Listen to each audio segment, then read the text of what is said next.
Olá, você que nos acompanha no nosso canal da comunidade Javenice, mais um programa Podcast Javenice começando. Para você que nos assiste à noite, boa noite. Você que vai ver pela manhã, um bom dia, uma boa tarde. Seja muito bem-vindo a mais um programa aqui que é um diálogo que forma. Vamos continuar a nossa formação e hoje eu tenho uma co-apresentadora aqui comigo, que é a Jaine, minha amiga, minha irmã, minha comadre. Tudo bem, Jaine? Tudo bem, gente. Uma boa noite, uma boa tarde, um bom dia para você que está nos acompanhando. Um abraço para os meus amigos, para os meus irmãos, e um abraço também para Thaís, que vou no casamento dela daqui a pouco. Thaís, um abraço. Um abraço para você que nos acompanha. E o tema nosso hoje está muito legal. Por quê? No último podcast que a gente falava sobre o livro Fé Cristã Renovada, o nosso tema era sobre a experiência de Deus. Nós aprofundávamos um pouco sobre a experiência de Deus e, por uma graça divina, a gente falava sobre como isso impacta a nossa vida. E hoje, por graça de Deus, nós vamos aprofundar um pouco mais esse tema sobre o nosso autoconhecimento a partir de uma experiência de Deus. Nós vamos refletir um pouco o conteúdo desse livro aqui, ó. Um livro que é muito importante para a nossa espiritualidade, que a gente já trabalhou alguns retiros aqui, que é O Discípulo Amado. E quem vai falar dele, melhor do que qualquer outra pessoa, é o autor dele, nosso grande amigo Ronaldo José de Souza. Ronaldo, seja muito bem-vindo. Muito obrigado. É um prazer estar aqui, não só com a comunidade, né, com a comunidade inteira, mas sobretudo dialogando com as pessoas que nos veem nesse podcast. Muito bom. Dessa vez, você não vai ter a oportunidade de mandar uma pergunta pro Ronaldo. Mas manda a pergunta mesmo assim, que se tiver dúvida do conteúdo, depois a gente manda um WhatsApp pro Ronaldo e ele responde para nós. Tá certo? Ô, Ronaldo, a gente, a gente partilhava da última vez aqui no podcast a respeito de uma experiência de Deus. Como essa experiência de Deus toca tão profundamente a vida da pessoa ao ponto dela começar a se conhecer a partir de uma visão de Deus, a partir do olhar de Deus, dessa experiência de Deus. Sobre esse conteúdo que você escreveu tão bem, um livro maravilhoso, da onde surge essa necessidade do homem, né? A Jaine é psicóloga também, vai poder compartilhar isso um pouco mais com a gente. Essa necessidade de se conhecer. De onde surgiu a necessidade? Como que ela começa? Como que a gente começa a ficar curioso sobre a gente mesmo? Acho que isso aí você vai perguntar para a Jaine, que é Ai, meu Deus do psicóloga. céu. Eu tenho Vou que ir baixo. consultar meus amigos universitários, né? Porque assim, eu parto mais da questão da experiência de Deus do que propriamente do autoconhecimento, né? Porque na minha experiência pessoal como formador, como pregador, eu sempre me preocupei com esse aspecto da formação humana, das nossas realidades. Porque eu observava justamente que algumas pessoas tinham um encontro pessoal com Cristo, e isso a gente não podia negar, né? Que alterava a vida dela de alguma forma, a vida, por exemplo, religiosa, né? A pessoa passava a ter mais prática religiosa, alterava também a vida moral. Assim, às vezes é uma pessoa que não era tão correta moralmente, mas ela, movida por essa experiência, ela passava a ser moralmente correta, mas permanecia com muitas inconsistências do ponto de vista dos relacionamentos, da vida afetiva, não é? Da própria questão da autoestima.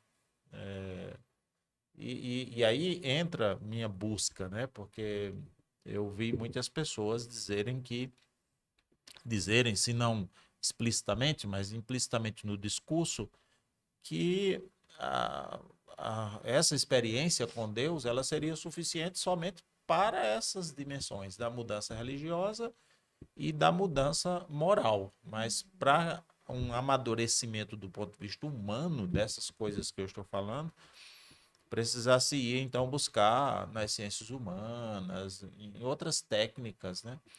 E eu não conseguia concordar com isso, porque a minha experiência com Deus, ela, claro, não de uma vez só, mas à medida que eu fui evoluindo nisso, eu fui encontrando também esses caminhos de maturação pessoal. Eu via também a vida dos santos, as pessoas leem muito a vida dos santos e às vezes não notam isso, né? Que são pessoas extremamente humanas, né? Encarnadas na realidade delas e tal. Eu falei, ó, alguma coisa tem que ser feito aqui para poder a gente corrigir, vamos dizer assim, esse percalço, esse que para mim era um equívoco na época. Foi aí que eu comecei a buscar na Sagrada Escritura. E na Sagrada Escritura, os escritos, sobretudo nos escritos joaninos, experiência é quase não, é sinônimo de conhecimento, né? É tanto que o verbo conhecer está muito presente tanto no Evangelho como nas cartas. Uhum. Conhecereis a verdade, né?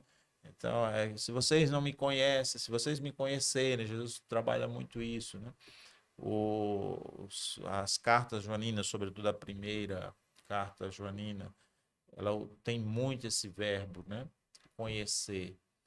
Daí que surge, então, o primeiro passo desse processo de formação humana, que aí veio na minha mente logo a questão do autoconhecimento. Porque se tínhamos problemas na área de autoestima, né, nessa coisa dos relacionamentos, eu comecei a perceber, por exemplo, que o grande problema de relacionamentos que nós tínhamos nas nossas comunidades, nossos grupos, eles estavam mais relacionados com a autoimagem negativa da pessoa, estava mais relacionado com problemas de carências interiores, porque não estava no relacionamento propriamente dito, porque a gente se amava, a gente se gostava. Eu via pessoas que eram super amigas e tudo, mas às vezes uma palavra, uma mágoa. Às vezes um gesto, um trauma. Na maioria dos casos, sem nenhuma intenção. A pessoa não teve a intenção de magoar, não teve. Foi, às vezes, uma frase esparsa, quer dizer, alguma coisa está acontecendo dentro do coração das pessoas que tá deixando elas assim. Então, aí o autoconhecimento é a primeira coisa que surge na minha cabeça, né? E foi quando eu fui percebendo essa relação nos escritos joaninos entre o Deus é amor e o eu sou o discípulo amado. Porque quando você fala assim de autoconhecimento, se você for pegar na psicologia, você vai ter várias técnicas e ferramentas que vão dar para nós um norte de como que a pessoa pode fazer isso. Tem exercício, mas sempre vai ser limitado. A gente olha assim por uma perspectiva cristã, você não vai se conhecer verdadeiramente quando você não conhecer a Deus. Porque o conhecimento de Deus, ele também abre para nós, assim, com uma maior clareza, o conhecimento sobre as nossas limitações e pecados. Então, até eu conhecer a Deus, eu realmente não vou saber quem eu sou, porque eu não vou ter uma dimensão tão ampliada das minhas dificuldades, misérias, dos meus pecados, mas também do meu valor, né? Esse negócio de eu ser filho de Deus é o ponto central da minha identidade, né? Tá, vou trabalhar, eu vou ter um relacionamento, vou ter filho, mas o que é mais fundamental, assim, o que é mais importante de eu saber sobre mim? Que eu sou filho de Deus. Eu falei que ela ia responder, Tá vendo? O negócio é. mas justamente, ó, às vezes algumas pessoas que vão fazer o retiro comigo sobre isso, né, elas saem um pouco decepcionadas, porque elas acham que eu vou justamente aplicar essas técnicas para que a pessoa atinja uma espécie de autoconhecimento que eu chamaria, não sei se tecnicamente essa terminologia está correta, de uma coisa mais funcional, né? Digamos assim, eu descobri qual é o meu temperamento, quais são os meus traumas, como é que eu reajo diante de determinadas situações, que são coisas importantes dentro do processo inteiro de autoconhecimento, até para você saber se posicionar também frente aos desafios da vida. Mas para mim não adiantaria eu ter um conhecimento funcional, se eu não um autoconhecimento funcional, se eu não tiver um autoconhecimento que a gente chama ontológico, quer dizer, do ser, quem que eu sou essencialmente. E aí daí que parte, né? essa questão que você falou da filiação divina. E é curioso, né? A gente tem na experiência com Deus, e é por isso que a experiência de Deus é fantástica. É porque ela dá a você o conhecimento do seu valor como filho amado e, ao mesmo tempo, te dá o conhecimento da sua limitação como pecador. Mas uma coisa não destrói a outra, Não. né? E para mim fica muito claro também que esse conhecimento do eu pecador, dos meus defeitos e tudo, isso daqui é o que eu chamo de um elemento condicionante. Ele é temporal. Ele existirá enquanto eu existir aqui neste mundo, porque depois o imperfeito vai desaparecer. Agora, a minha condição de filho, ela é essencial, ela não é condicional. Então, vamos imaginar aqui, quando Jesus, e aqui está a lógica da coisa, quando o Verbo se encarnou, ele assumiu a natureza humana. Correto? Ele assumiu a natureza humana em tudo, em tudo. E ele não assume o pecado. Mas por quê? Porque o pecado não é humano. Aleluia. O pecado não é essencial no ser humano. Ele é um elemento condicionante. Agora, ele é como se ele estivesse tão próximo de nós, por isso que às vezes a gente confunde. A gente acha que o pecado pertence à nossa identidade. Mas ele não pertence à nossa identidade. Senão o verbo teria assumido. Senão ele não seria humano. Perfeito. Se o pecado. É uma questão de lógica, né? Você fazer essa. Era como se ele quisesse essa vir com um reflexão. braço a menos. Exatamente. Ele vem com. Ele vem falho. Se o pecado fosse humano, o verbo teria assumido o pecado, a meu ver, né? Porque ele o Jesus é a recriação do ser humano. Paulo faz essa reflexão muito Sim. bem, né? Chamando de novo Adão. Né? Ele é aquele que se apresenta, é o homem sem pecado que obedece a Deus. Por isso a gente precisava de uma mulher sem pecado.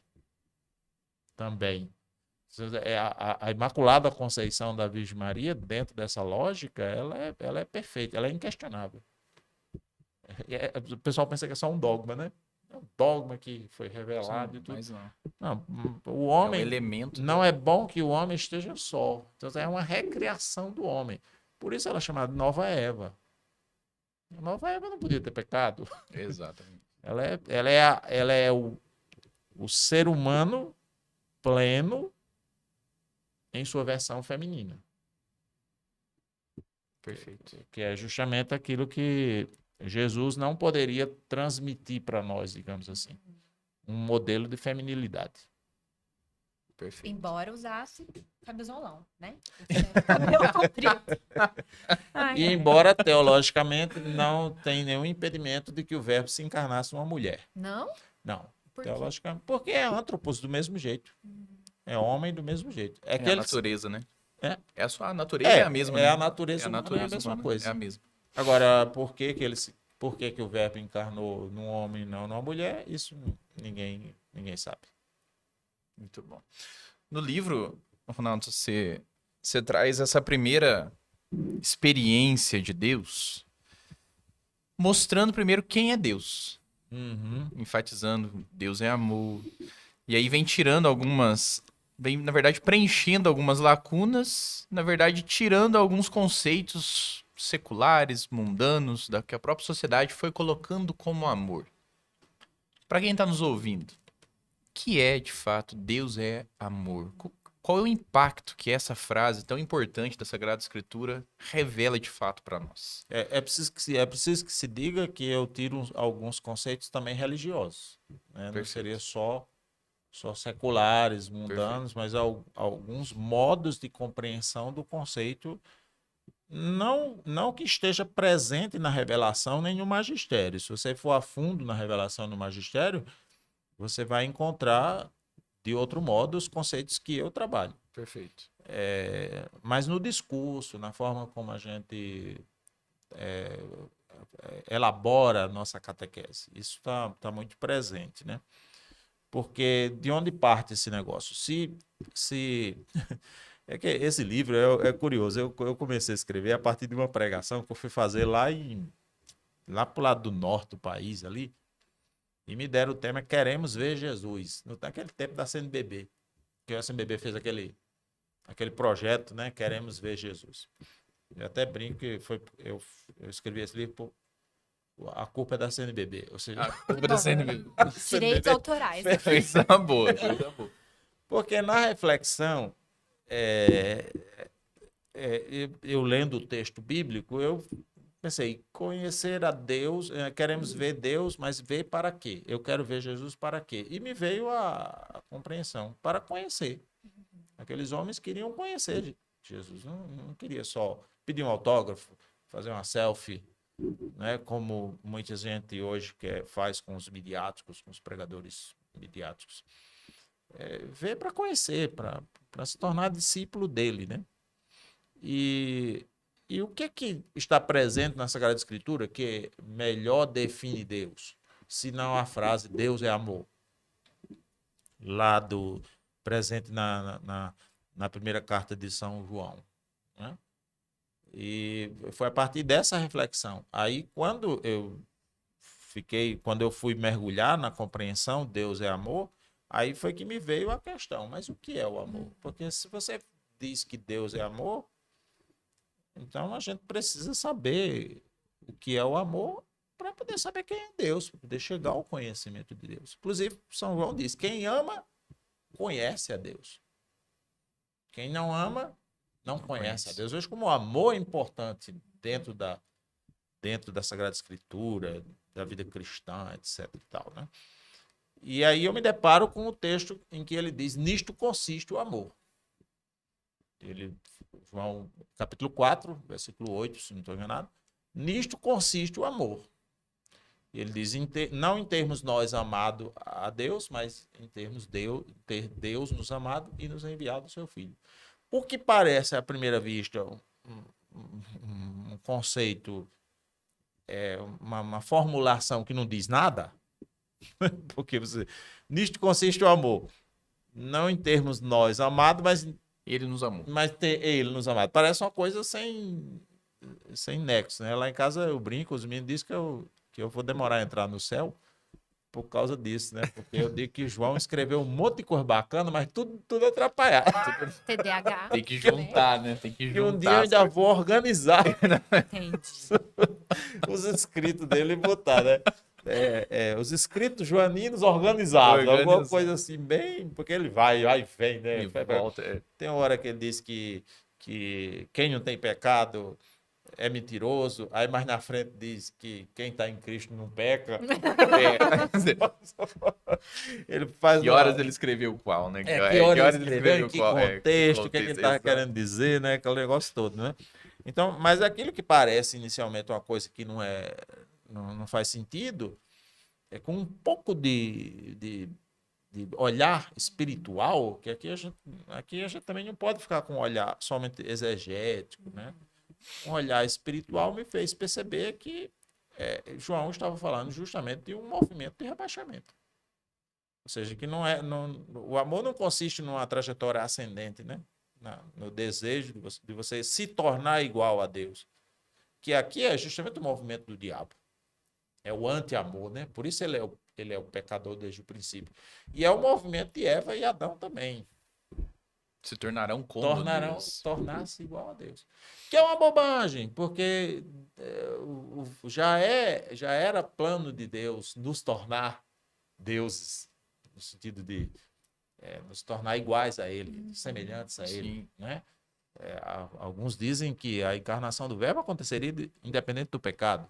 E eu concordo. Acho que aconteceria de qualquer modo. Sim. Porque a criação não revela o amor, a meu ver. Se for uma grande explosão do amor de Deus. Mas a criação não revela o amor, porque na criação o homem é feito imagem de Deus.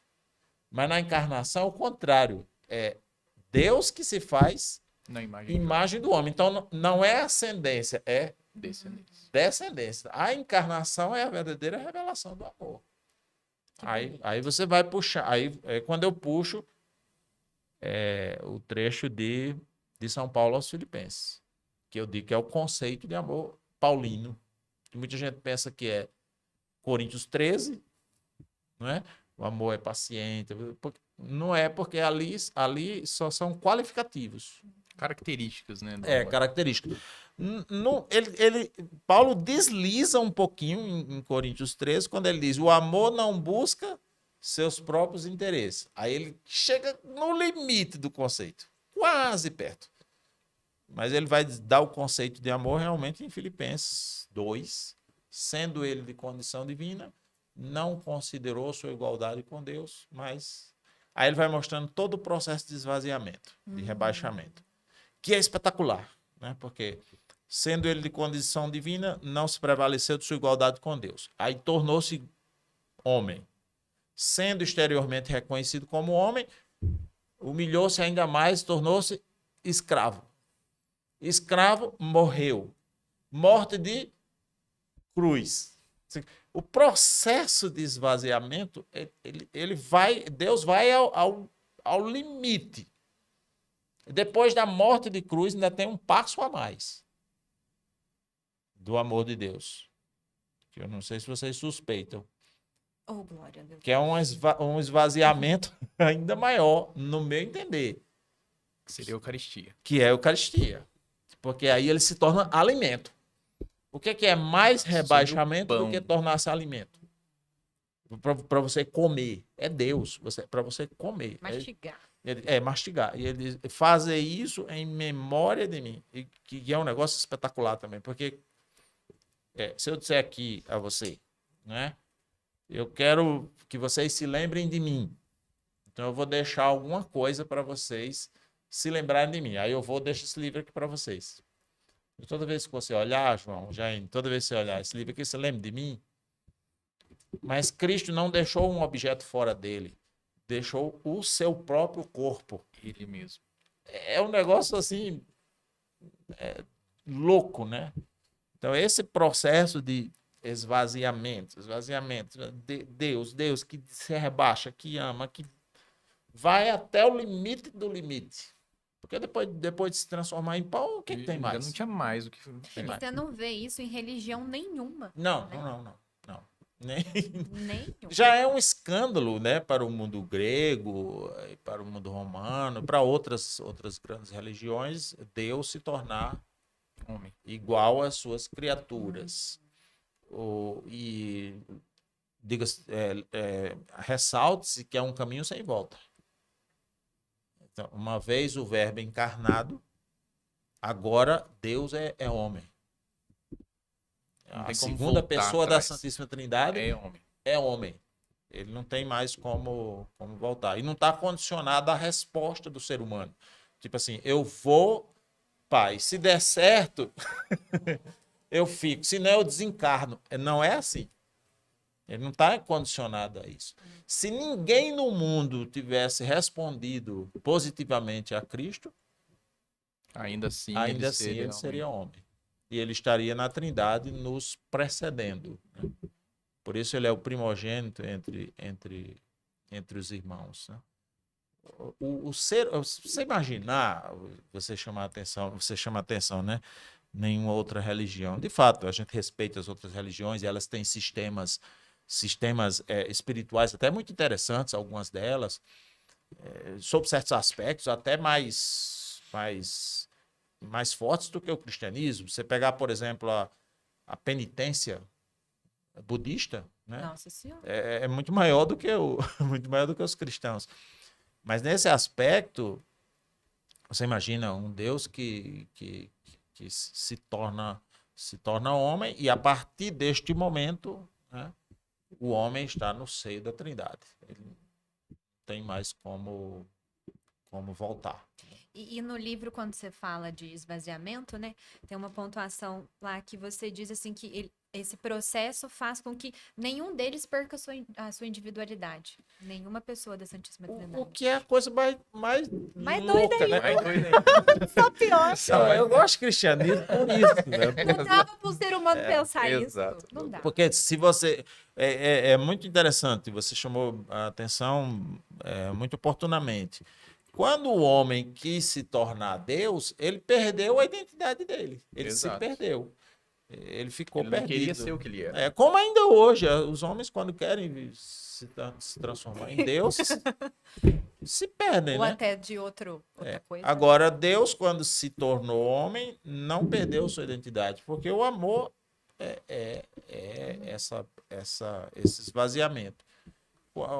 Aí vem a questão da experiência de Deus, que tem a ver com o autoconhecimento, né? Porque ao contemplar tudo isso, porque essas coisas também eu vivi na minha oração pessoal, sabe?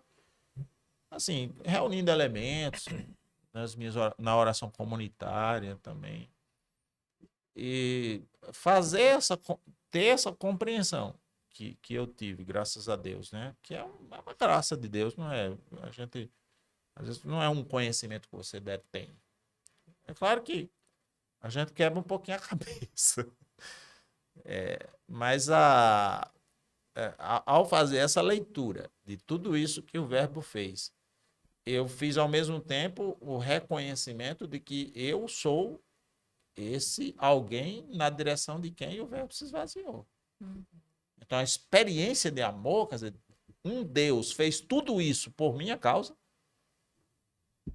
Aí é por isso que o amor de Deus é constrange. Porque assim, mas eu não mereço, né? Mas eu não tenho. Podia ser bom como fosse. Se eu fosse imaculado, eu ainda não merecia. E não tem capacidade de retribuir a altura. Não tem. Não tem. Aí constrange. Aí você Pelo fica. amor de Deus. A única forma de retribuir a altura, e aí entra um pouco do nosso carisma, da comunidade Remidos, né? Que a gente diz que o nosso carisma é amar na mesma medida. Que eu perguntava, qual é o nosso carisma? Eu dizia, é amar. Amar não é carisma. Tem que amar é todo cristão, né? Vamos. Aí ela foi falando, foi pregando, e eu fui mais ou menos entendendo, né? Agora, nosso carisma, pelo que você fala, pelo que você prega, e ela também formulava isso diretamente, é amar na mesma medida em que nós fomos amados. Então, veja, ao fazer essa percepção, por isso que a nossa vocação, ela não tem reserva, a doação de vida dela, sabe, é o meu tudo e o meu único. Aí eu tenho como amar a Deus na altura de que Deus me ama, né? Quantitativamente, não, mas qualitativamente, sim. Porque se Deus deu tudo dele e eu dou o meu tudo, então eu também amo na mesma medida. Porque eu amo sem reservas, né? Essa seria a lógica, né? Amado. É porque, Ronaldo, quando você diz isso sobre esse rebaixamento, não é um rebaixamento assim numa linguagem como a gente conhece o rebaixar, mas é sair de sua condição, né? Exatamente. Sair de sua condição. Ele não precisava vir aqui passar frio, passar fome, passar dor, não precisava disso. A condição dele era superior. É isso. E ele assume uma condição que passa tudo isso. Então há essa descida, né? É interessante quando no livro você fala pra gente que o processo para que a gente possa amar a Deus, a gente não consegue se rebaixar até Deus, né? Porque ele tá acima. Como que eu vou, né, ir para baixo tendo que ir para cima? Eu não atinjo a condição que Deus está para eu assumir a condição dele. Como que eu consigo viver isso na minha vida, buscando também esse rebaixar para a vida do outro? Então, uma coisa é esse problema da tradução, né? Porque a palavra original no grego é kenosis, né? Então você tem um sentido. Quando a gente coloca rebaixamento no português, embora não tenha outra palavra, Sim. você usa esvaziamento para deixar a coisa um pouco mais, talvez mais. Eu gosto da condição do outro. A condição fica mais. Aí tem esse sentido pejorativo, né? Ah, eu vou me rebaixar, como se eu estivesse saindo sendo da minha... superior a alguém. Exato. Não é ou isso. não reconhecendo meu valor. Mas quem conhece a Bíblia, mergulha nesse sentido, sabe que não tem nada a ver, né? Essa questão que você toca, né, de não considerar a sua condição seria o elemento substancial. Porque é muito difícil alguém amar considerando a sua condição. Entendeu? Tipo, eu estou em condições de, por exemplo, se você pecar contra mim, eu estou em condições de lhe te punir. julgar. Retribuir que De seja. lhe punir. Porque você cometeu um grande equívoco, cometeu um grande pecado contra mim. Eu estou em condições de punir você. Ah, como é que eu consigo perdoar você? Se eu não considerar a minha condição. Vamos trazer um exemplo que a gente pode tentar deixar mais palpável. Vamos pensar naquela regra que todo mundo fala, olho por olho, dente por dente. Se você me arranca um olho, eu tenho o direito de tirar um olho seu. É. Seria como se eu abrisse mão do meu direito de arrancar o seu olho. Então, por causa do amor, isso é amor. Exatamente. Eu abro mão dessa Exatamente. condição, Da minha condição. dessa condição. Seria basicamente isso. Isso. Basicamente Porque isso. o amor não busca seus próprios interesses. Então, o meu interesse é isso. A minha visão é essa. Então, se você, por exemplo, essa regra que você fala, né, do olho por olho, dente por dente, que é uma regra veterotestamentária, Sim. que já era um avanço. Na época já era um avanço. Exato. Era moderno pra Já era época. moderno. Era moderno pra época. Era Hammurabi já trouxe uma revolução, né? Porque os caras costumavam vingar 7 vezes. Ai, meu Deus. Então, tipo assim, não era nem olho, era olho por 7 olhos, 7 olhos. Não sei Quantos meninos você tem em casa? 7. Então, vamos morreu matar a conta todos. agora. Já era um avanço. Mas essa regra ela é superada por Jesus. Tendes ouvido o que foi dito. Né? Quando Jesus diz, amai os vossos inimigos. Né? É tudo isso. Se alguém te bate numa face, dê a outra. Se alguém te pede para andar, te pede não, se alguém te obriga a andar 1000 passos, ande 2000. Ou seja, você não buscar os próprios interesses, você estar em função do outro, sempre em função do outro. E isso é talvez o mais revolucionário, pelo menos foi na minha comunidade. Porque quando eu fui fazendo a leitura, né, do amor como esvaziamento, e que não era possível se esvaziar na direção de Deus, aí é que se apresenta a solução joanina. Né, que o outro se torna o caminho concreto para você amar a Deus. Não é possível amar a Deus se não for através do amor ao próximo, ao outro. E isso é muito concreto, sabe? Não era uma coisa assim, tipo, sabe? Que às vezes o pessoal diz, né? Que o pessoal sempre pregava isso, né? Quem não ama seu irmão a quem vê, não pode amar a Deus a quem não vê. Só que essa passagem, muita gente pregou isso. Eu vi isso muitas vezes. Mas essa passagem tem uma pegadinha. Porque ela bota a questão da visão. Então você fica com a ideia assim: se o meu irmão está aqui e eu não amo, como é que eu posso amar o que está longe de mim?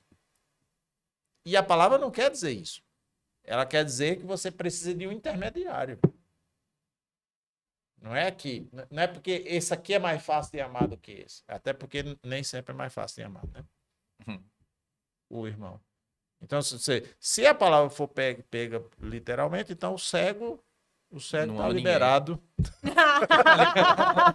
Está liberado desse mandamento, porque ele não vê, né? Exatamente. Vê o irmão, então tanto faz para ele, entendeu? Exato. Não é essa a questão. A questão é você saber que para eu amar a Deus, a não ser em circunstâncias muito extraordinárias, vamos dizer, o eremita, né? A pessoa, circunstâncias extraordinárias, mas isso quem torna possível é a encarnação do Verbo. Mas em circunstâncias ordinárias, concretas, aquela pessoa que quer amar a Deus, ela não tem dúvidas. Ela ama o próximo. Ela ama aquele que está ali e preferencialmente o próximo diferente. O próximo difícil. É porque amar os que a gente já gosta. Aí vem Jesus. Se amar, eles amam. Né? O que de extraordinário vocês fazem? Na verdade, Jesus está dizendo, vocês não estão amando coisa nenhuma. Vocês pensam que estão amando. Mas se vocês pegam aí e Jesus usando aqueles hebraísmos, né? Se alguém te convidar para uma festa, né? Não, se você for dar uma festa, não convide quem pode te convidar. É com isso que Jesus está dizendo que a gente não pode fazer um churrasco entre amigos. Não é isso. Ele está usando um hebraísmo para dizer, olha, o amor é justamente quando você dá sem esperar. esperar nada em troca. Uhum. Sem exigir Que reconhecimento. na verdade é algo que a gente vê na parábola do filho pródigo. Exato. Um filho que leva tudo do pai, né? A sua parte do pai. Torra tudo, volta pra casa e ainda assim o pai não quer saber da herança que ele gastou, não quer saber como gastou, ele só quer o filho de volta e ele dá dignidade pro filho de novo. O amor parte dessa forma. Exatamente. Dessa forma. E no livro eu faço o comentário da parábola, Sim. né, dessa parábola do filho pródigo. Sobre a misericórdia. Para mostrar o retorno. Eu uso o filho mais novo para mostrar o retorno da pessoa para Deus e para si próprio. Né? Ou seja, quando você retorna para Deus, você retorna para a sua identidade Sim. de amado, que é o que acontece com o filho mais novo.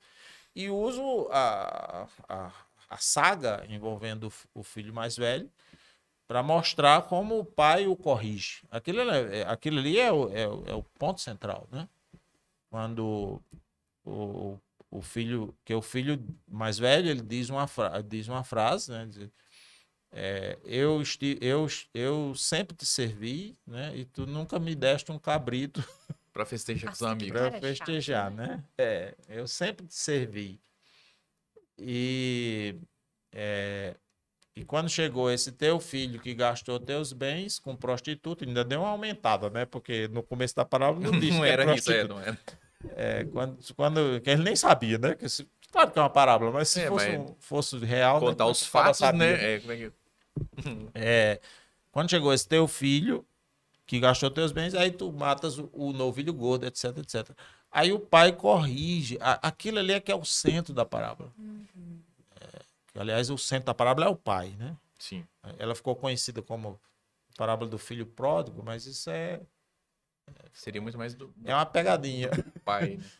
Ela deveria ser chamada a parábola do pai misericordioso. Que ele é o protagonista do enredo narrado por Jesus é o pai.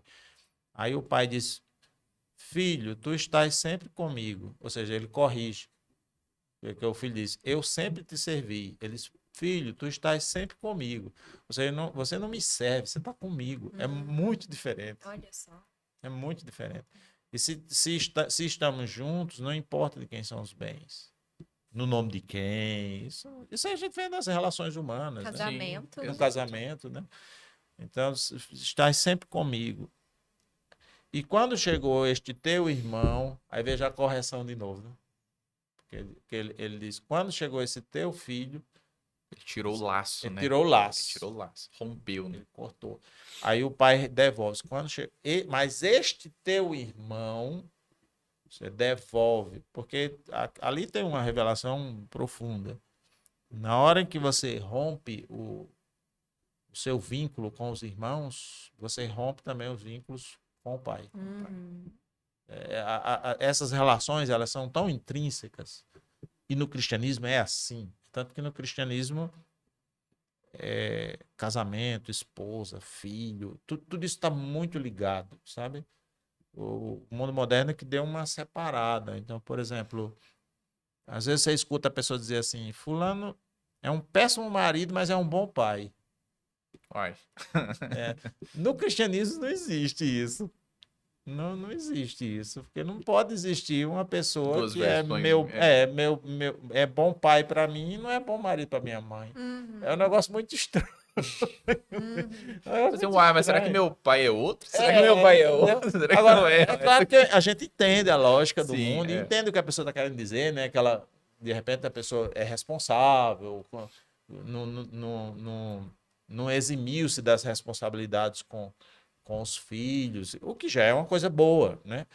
Mas a rigor, dentro da lógica do cristianismo, né, não existe isso. Por isso que romper com os irmãos é como romper com Deus. Olha só. Não tem como você, sabe, dizer, eu vou viver para Deus, mas não quero relação Mas que com ninguém você, bata na minha não quero- porta, né? Que ninguém... não quero relação. Não, as pessoas, elas estão ali. E elas são colocadas, a meu ver, providencialmente por Deus. Todas elas. No Mesmo nosso, as difíceis. Eu diria acho que principalmente, Principalmente. principalmente as difíceis, principalmente as diferentes, que vão estar ali no caminho. Jesus fala sobre isso na parábola do bom samaritano, né? Que é quando o samaritano acode aquele judeu, né, que tinha sido assaltado, né? Ali ele rompe os limites das categorias, vamos dizer assim.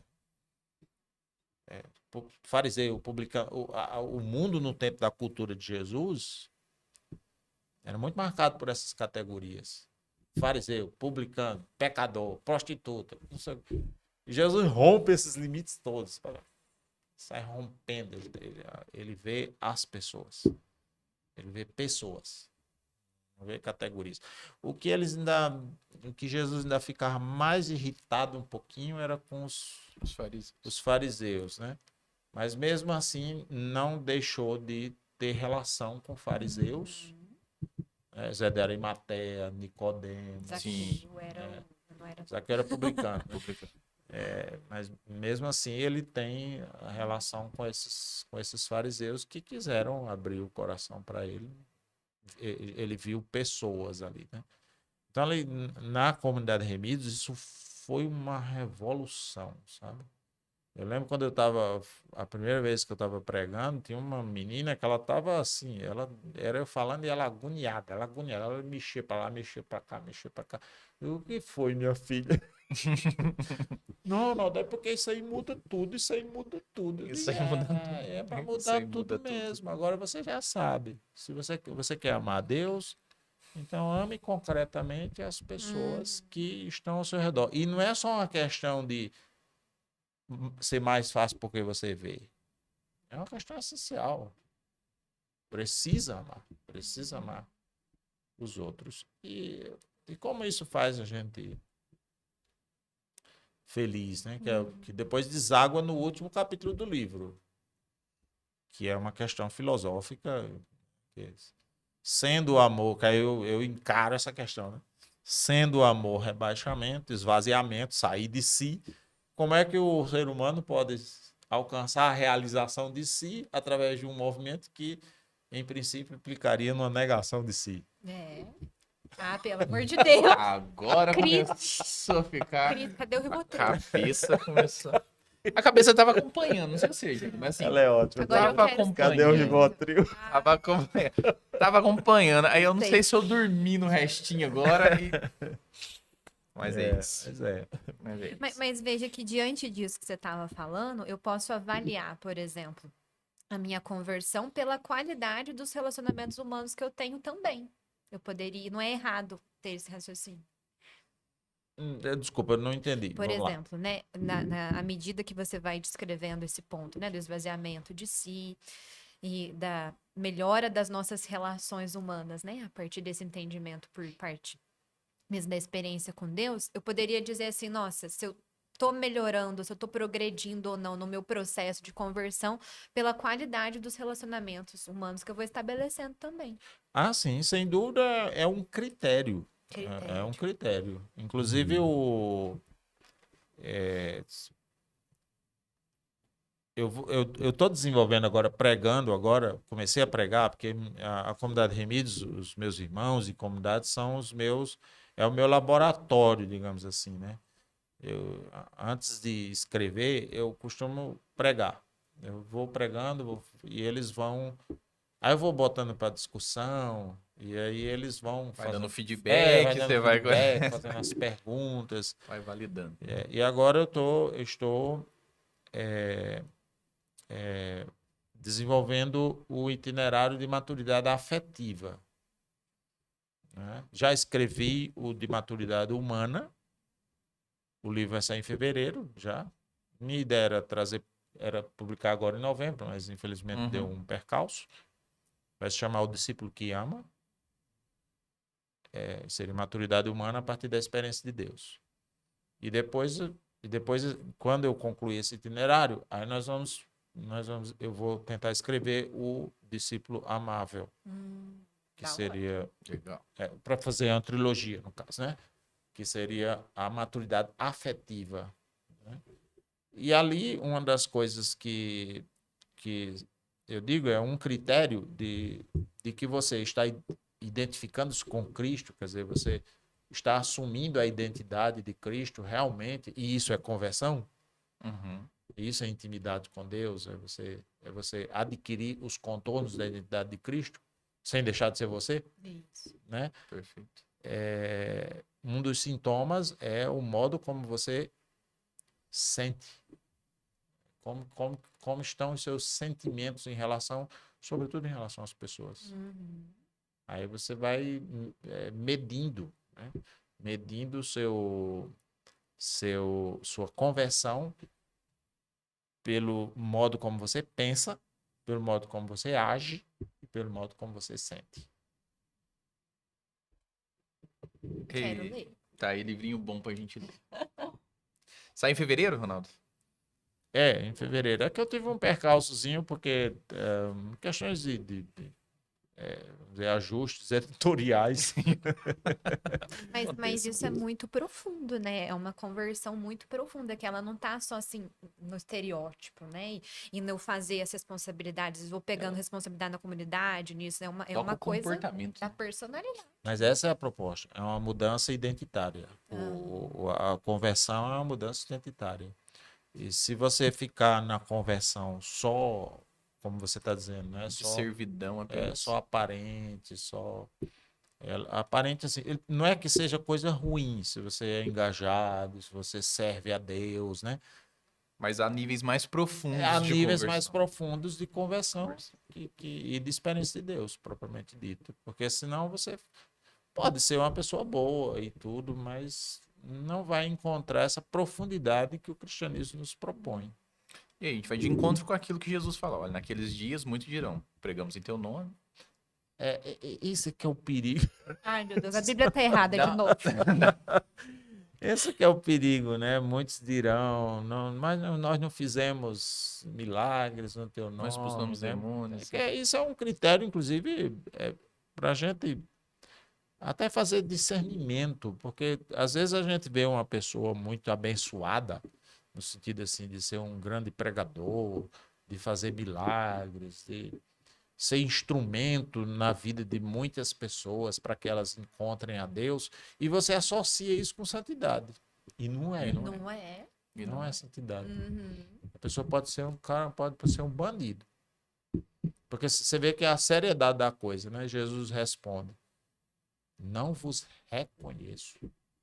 Entra no conhecimento. Reconheço. Você não vos conheço de De novo. novo. Eu até conheci vocês num certo momento, Mas não. né? Porque dei esses dons e tudo, mas não dá para reconhecer porque o caminho não foi feito, né? E esse tipo de fruto de conversão, ele é testemunhado por poucas pessoas, porque como ele é mais de bastidor de vida, né? Vai ser família, às vezes vai ser amigo, aquelas pessoas que estão mais em contato com a intimidade da gente que vai testemunhar. Né? Vai ser o santo do cotidiano, o santo do dia a dia, o santo que ama concretamente as pessoas que estão na sua vida, às vezes anônimos, completamente anônimos. Eu tenho um padre amigo que ele dando um curso de História da Vida Consagrada uma vez para nós, ele disse que tinha um monastério e aí um dos monges estava cavando a terra lá, naquela lógica de orar e Uhum. trabalhar, né? Aí bateu lá num, numa, num monge que tinha morrido há muito tempo e que estava enterrado. Acho que o pessoal enterra as coisas, né? Enterrava os defuntos Uhum. nos cemitérios dentro dos próprios mosteiros. E às vezes aquilo se perde, né? Vai para outro canto, cultiva em cima, não tem uma delimitação muito, né? Ninguém deixa escrito onde tá Ninguém ninguém, né? deixa Aí. escrito. Aí já o monge, quando desenterrou o defunto, o corpo estava intacto, Nossa. né? Aí ele endoideceu, né? Que o corpo intacto hoje é um negócio, né? É sinal de santidade. Daí foi falar com o abade, gritando para falar com o abade. E agora, Dom Abado, o que é que eu faço? Diz que o Abado olhou para ele e se enterra de novo. Ah, meu Deus. Somente, né? Para dizer isso aí Doideira. foi santo do cotidiano, é santo que você nunca. Há quem diga, e eu concordo, que a gente vai ter muitas surpresas na parousia. Assim a gente vai. Porque o juízo final é justamente esse momento em que serão manifestadas a todas as nações as mais profundas intenções das pessoas. Olha só. O bem que elas fizeram, o mal que elas não fizeram, ou que fizeram, e o que está por trás das intenções, não só das pessoas, como das instituições. Então, há quem diga que a gente vai ter muita surpresa, né? Assim, gente que a gente achava que era. De fato, nós vamos olhar pra nossa história com o olhar de Deus, né?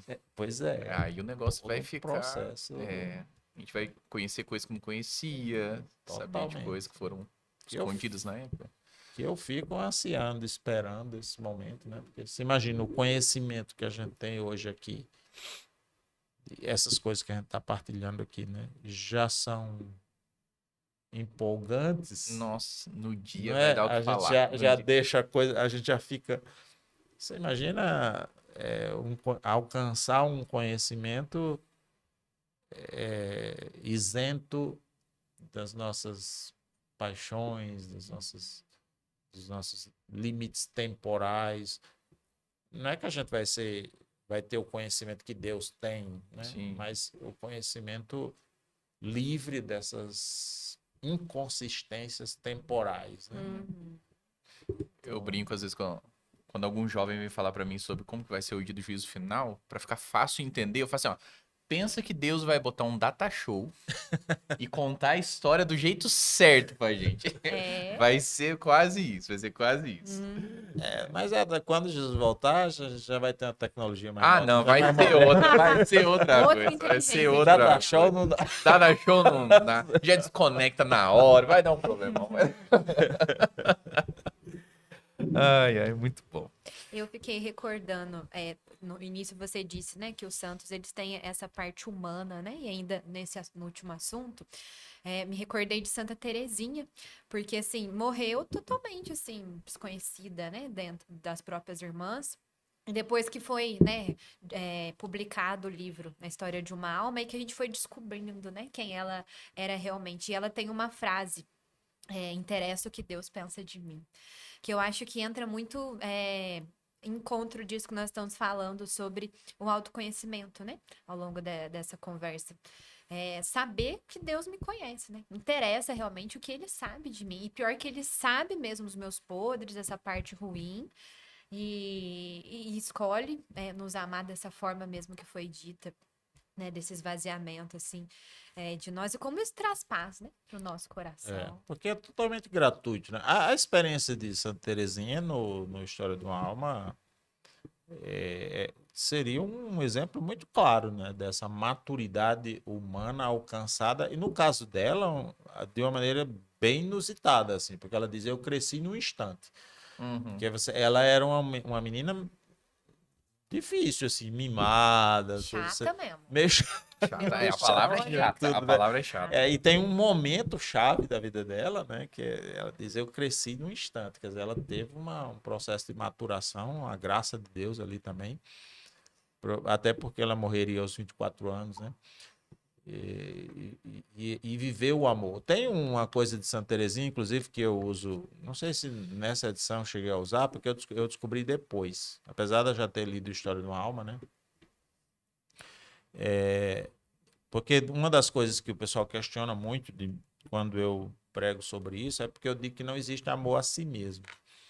Aí, Ah, meu Deus. Não tem esse de amor próprio, né? não tem esse negócio de amor próprio. Amor próprio não existe, né? Acabou com todos os coaches agora. Acabou. Exato, é. Eu entendo que as pessoas querem dizer com amor próprio, né? Elas estão querendo se referir a uma autoestima positiva, né? A você saber seu valor, essas coisas. Eu entendo mais ou menos por aí. Não é que esteja errado utilizar, né? Mas a grande questão que às vezes é colocada para mim é mais não tem a lei, né? Amar ao próximo como a si mesmo, né? Inclusive, Jesus usa a lei. Mas essa lei é veterotestamentária. Aí eu uso a expressão de Jesus, que Jesus aperfeiçoou também esta lei. Muita gente não percebeu no Evangelho, mas quando Jesus foi dar o mandamento novo, eu vos dou um novo mandamento. Amai-vos uns aos outros como eu vos amei. Então, ele muda a perspectiva. Agora não é mais... A referência não sou mais eu. A referência é ele. É Cristo. Por isso que eu não gosto da expressão amar sem medida. Apesar de não estar errada. Mas eu não costumo usar. Porque a gente tem uma medida. Jesus. Que é Cristo. Então, eu amo igual a Cristo. Essa é a nossa medida. Aí... Depois alguém me chamou a atenção que Santa Teresinha escreveu no História do Alma, em que ela diz isso, que naquela época, né, no Antigo Testamento, como não tinha acontecido ainda a encarnação do Verbo, então não tinha a referência da encarnação do Verbo. Por isso a lei, ela diz para você amar Como assim? como a si mesmo, porque seria o mais próximo de você compreender, da pessoa compreender como é que ela deveria amar. Então, eu usaria aquela regra de ouro, né? Tudo que você não quer que aconteça, que os outros te façam, você também não faça. Tudo que você quer que os outros façam a você, faça também você. Quer dizer, a referência é você. Exato. Mas porque não tem a encarnação do Verbo. Exato. Na hora que o Verbo se encarna, pronto, Aí muda tudo. muda tudo. Então, sendo o amor um esvaziamento e um rebaixamento, eu não posso me rebaixar na direção de mim mesmo. Então não existe amor a si mesmo, a rigor. Né? Embora a gente possa compreender a expressão sob essa perspectiva. Ela me ajudou muito nisso, Santa Teresinha, né? Porque aí é o respaldo do... Aí os meninos brincam porque eles dizem lá em casa que eu só uso as frases do santo naquilo que me interessa. Porque às vezes tem Você concorda comigo. às vezes tem os santos chegam. Santo inteligente. Aí eu digo assim, chega, não, Ronaldo, mas santo fulano disse isso. Aí eu digo, santo também erra. Santo também é. Tá bom. Sei, gente, pode falar. Que não erra, que tá nessa referência aqui. Ó, que dá... Autoestima, amor próprio. Exato. É só de brincadeira. Eles dizem que vão me pegar no céu um bocado de santo. Né? São Miguel, diz que São Miguel vai me pegar, né? Que Não, deve ter São de Gabriel, santo né? São esperando. Miguel, não São Gabriel. Mas eu digo que eu tenho um grande amigo lá que é São José, né? São Eu José. digo, São José vai me proteger. Vocês vão ver. Ai, muito bom. Bom, a gente já tá caminhando pro nosso fim. A hora voa, né? Agora que eu tô olhando aqui, a hora já tá indo embora. Bom, eu não tenho mais nada pra Eu queria fazer uma complementar. consideração, que está nas considerações finais do Finais. livro, que é a seguinte frase: somente o amor é capaz de restituir o homem a si próprio. O que isso significa? Isso significa que, sendo o amor a identidade do ser humano, né? Porque o ser humano foi criado para o amor. No amor e para o amor. Então, ele só se encontra a si mesmo pelo movimento do amor. Não tem jeito, né? O que não quer dizer necessariamente que a pessoa só vai se encontrar se ela encontrar-se com a revelação cristã. Porque pode ser que uma pessoa nunca encontre a revelação cristã, mas conheça a Deus, porque é amor. Como assim? Ela fez o movimento de esvaziamento, mesmo sem conhecer, do ponto de vista dogmático da fé. Né? Assim como pode acontecer de uma pessoa ser batizada na Igreja Católica, Sim. tudo, mas não conhecer a Deus Não porque Que não viveu. não amou. Né? Então, somente o amor pode devolver o homem a si próprio, porque essa é a identidade dele. Ele só se reconhece a si quando ele ama. Se ele não fizer isso, ele fica perdido. A pessoa fica perdida. Você pode prestar atenção. Por que o mundo é tão confuso, as pessoas se batem tanto? A gente que enfrenta situações pastorais, né, que acompanha a comunidade, evangeliza e tal, tenta ajudar uma família ou outra. São tantos embates, né? As pessoas confusas, elas não conseguem se entender, às vezes dentro da própria família, uma família não consegue se entender. É um negócio estranho, né? Porque não há amor. Às vezes você tem uma família nuclear, 4 pessoas, cada um buscando seus próprios interesses. E elas são todas infelizes. Todo. Exato. Você vai olhar, são todas infelizes. Cada Elas um tem o que quer e mesmo assim é têm, porque infeliz. ela não consegue se encontrar, porque não consegue ter uma referência de si, sabe? A não ser que ela viva a vida toda sendo ludibriada, enganada, assim, porque uma vida cheia de glamour, de riqueza, pode deixar você a vida toda Anestesiado, né? anestesiado, exatamente, assim, sem... Mas isso não é um encontro consigo mesmo. Ele ele vai alimentando determinados padrões culturais, consumo, dinheiro, posição, postura. A pessoa ele pode morrer nisso. Até porque que se tirar isso dela, o que sobra? O que sobra? É isso que é a questão. Mas a pessoa pode viver a vida toda tendo isso? Pode. Pode. Ela pode viver a vida toda. Aí ela vai ter um... Se ela tiver sorte, na hora da morte, ou então vai acontecer alguma coisa, uma situação limite que Deus vai providenciar para que ela para que ela reconsidere. E muita gente... Acontece isso com muitas pessoas. Sim. Né, que vivia em busca só de sonhos pessoais, de dinheiro e tudo. Aí um dia teve um câncer, ou perdeu um filho, ou sei lá, houve uma separação, uma situação limite que questionou toda a visão de mundo da pessoa. Se foi uma coisa boa que aconteceu, não, a perda de um filho não é coisa boa, uma separação não é coisa boa, mas na onisciência divina, Deus deve ter usado aquilo como uma referência, como uma possibilidade da pessoa rever suas posturas de vida, né? Eu desejaria que muitas pessoas passassem por isso, vivessem isso, né? E às vezes até brinco, porque o pessoal diz, Ronaldo, reza pela conversão do meu cunhado, por exemplo. Dando um chute aqui, né? Aí eu digo, tá certo, eu rezo. Aí passa alguns tempos, aí a pessoa diz, Ronaldo, reza pro meu cunhado, reza agora, meu cunhado tá com câncer. Aí eu penso comigo, vou rezar não, deixa ele com câncer lá. Porque isso pode ser o motivo pode ser o caminho da conversão olha, Deus nunca sabe. Foi o caminho criado por Deus, providenciado de algum modo, permitido por Deus, para que a pessoa reconsidere isso. Aí ela vai pensar de novo, ela vai dizer, poxa, não é isso. Não valeu a vida a pena não é viver isso, sabe? O homem não vive só de pão. Aí você vai encontrar na escritura todas as coisas já ditas ali, mas a pessoa não conseguiu captar. Né? Como a palavra de Deus é clara, mas é tão obscura para algumas pessoas. Já tá lá. Mas ela precisa de uma situação limite para poder entender aquilo. Cair em si. Cair em si. Aí eu queria que você fizesse uma consideração para situação até parecida com o pai do filho pródigo e até de Jesus, para aquelas pessoas que, por exemplo, amaram, entregaram o melhor de si, tomaram a decisão de fazer, né, o que estava ao seu alcance para ser bom com aquele escolhido, aquela escolhida, seja um membro da família, amigo, e ela não recebeu de volta o amor. Né? A gente conversou sobre esvaziamento, assim, e talvez a pessoa esteja realmente perdida, confusa, não querendo mais amar. Porque não vale a pena, porque é injusto. O que você diria para alguém assim? Isso é uma tentação.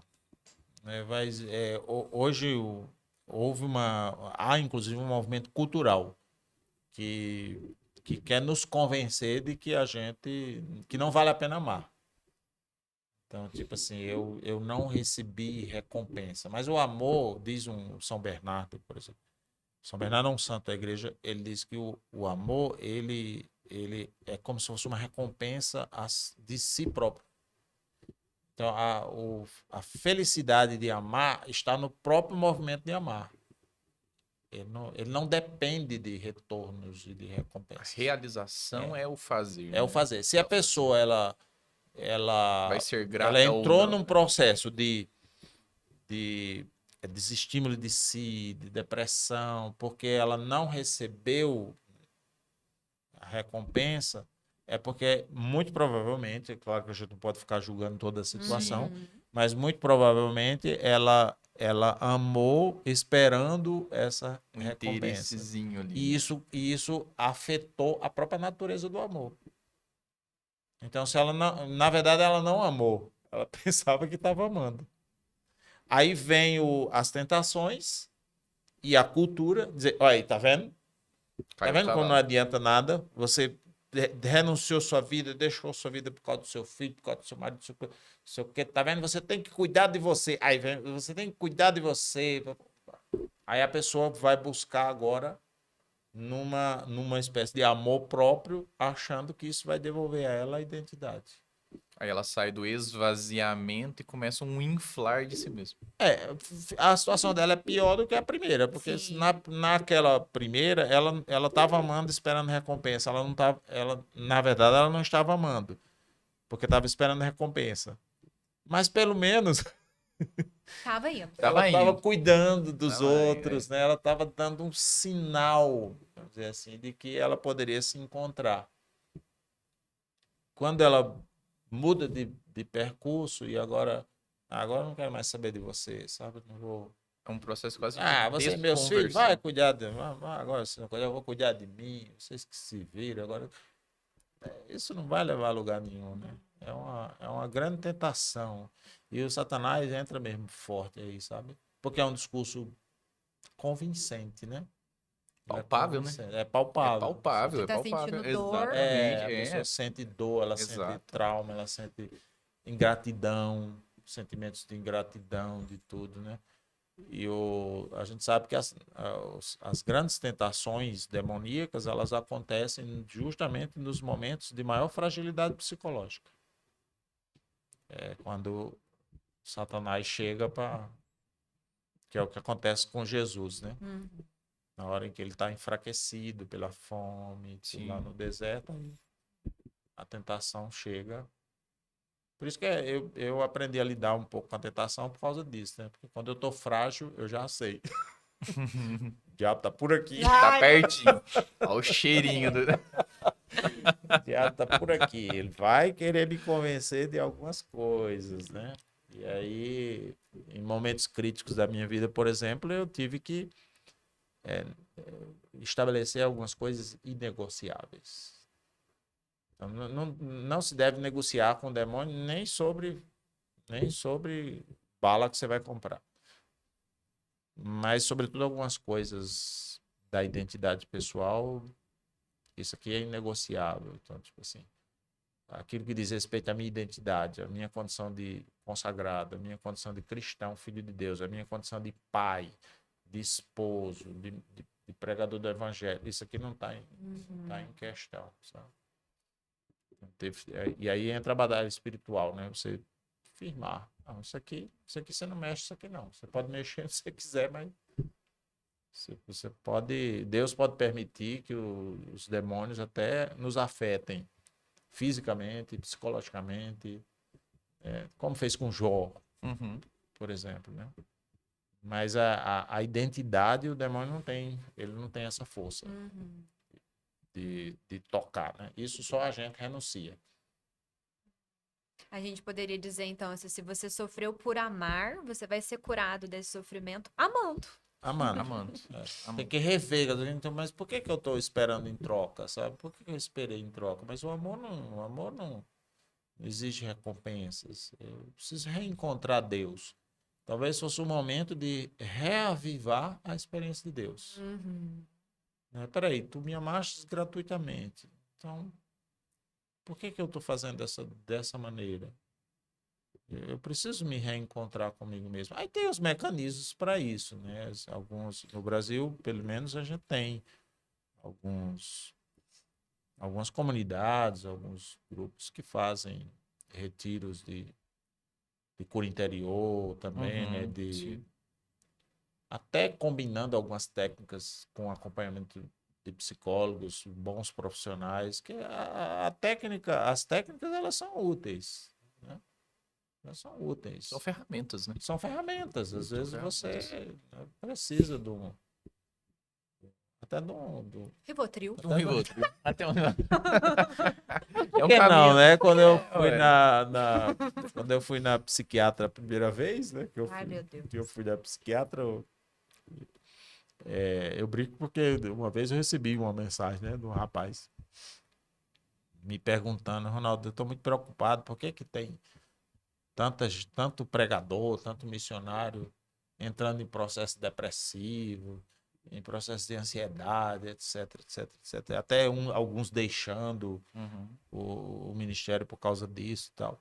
Aí eu brinco, mas realmente aconteceu. Eu não pude responder na hora o rapaz porque estava de saída para psiquiatra. Eu só respondi na volta, né? Quando eu voltei. Era um pouquinho. Espera um pouquinho, mano. Um pouquinho. Sacanagem.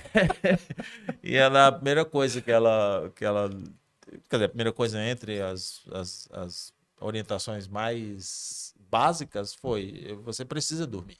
Olha só. Você está num estado de desgaste emocional, psíquico, que você precisa dormir. Se você não dormir, você não recupera. Aí, como eu tinha insônia, eu tive que tomar uma medicação. A gente fica com aquele medo, né, de, vou ficar dependente, mas tem umas medicações que não fazem isso. Né? Sim. E, de fato, eu tomei ali uns 15 dias, eu acho, dormi. Foi bom demais. Às vezes é fome e sono o problema. É, Só, né? às vezes É né? a B12 que tá baixa. Também tem isso. Ai, muito bom. Ronaldo, muito obrigado. Está conosco, vai estar conosco esse fim de semana todo. Pra Sim. gente é uma benção muito grande. Jaine, muito obrigado. Ai, de nada. Meu QI baixo. É sempre risada. muito bom ter você aqui com a gente. No ano que vem, quando sair meu outro livro, aí quem sabe a gente pode vir de novo bater. Isso. Nossa, Vai ser muito muito bom. legal. Vai ser muito bom. A gente vai fazer um caminho de maturidade. Ah, tô É, precisando. A gente tá precisando amadurecer muito. Nossa, tô. Tem muita gente verde no pé ainda. Ah, é. Mas é isso. Você que está em casa, noia só. Já joguei longe o Meus óculos. óculos. Pode o deixar, óculos. depois eu pego. Você que está nos acompanhando, que nos acompanhou, muito obrigado da sua presença, a sua participação também. Espero que você tenha aproveitado, assim como a gente aqui aproveitou muito, né? Entendendo o caminho para amar. Né? Não existe cristão, né, Jaine, que não ama. Isso não existe. Não faz parte da nossa identidade. A nossa identidade é de amar. Às vezes a gente pode estar, né, como esse exemplo, amando e querendo pelo menos um muito obrigado no final. Faz parte desse caminho de maturidade que nós estamos passando, vivendo, né? Se você tá com esse sentimento, né? Por que eu não tô sendo reconhecido dessa forma? É porque ainda falta lapidar mais um pouquinho a nossa vida e todos nós somos lapidados. Ninguém nasce pronto. Nós estamos num caminho de conversão, né? A conversão, a segunda conversão, a terceira conversão, a quarta conversão. Quantas conversões forem necessárias para a gente chegar na nossa identidade real de filho de Deus. Acompanhe nosso canal, participe da nossa comunidade. Nós temos comunidade em toda a Arquidiocese de Pouso Alegre e não importa a cidade que você esteja, vai ter uma comunidade te esperando. É isso aí. Compre o livro do Ronaldo, gente. Exatamente, livro muito bom. É isso. Se você quer aprofundar um pouco mais aquilo que a gente bateu um papo aqui hoje, se a gente fosse esmiuçar ele, não ia ficar aqui o fim de semana todo falando dele. Mas compre o livro, leia, faça sua reflexão, use-o. Muitas vezes eu utilizei muitos textos dele na minha oração pessoal para começar a encontrar ali uns probleminha. É muito bom. Não deixe de fazer sua oração, não deixe de fazer boas leituras e nos acompanhe aqui no podcast Javenice, né? Esse diálogo que forma. João, muito obrigado mais uma vez, meu querido. Mandar um abraço também pro Marcão. O Marcão tá com um probleminha na garganta. Marcão, se recupera logo, meu querido, e assume seu posto aqui. Até lá a gente vai rezando pela sua recuperação, né? Um abração pra Luísa, pro Miguel também lá em casa. E... Quer mandar abraço aí pro Love? Abraço pro meu namorado. Muito bom. Muito bom. Fiquem com Deus. Até mais. Tchau, tchau. Tchau.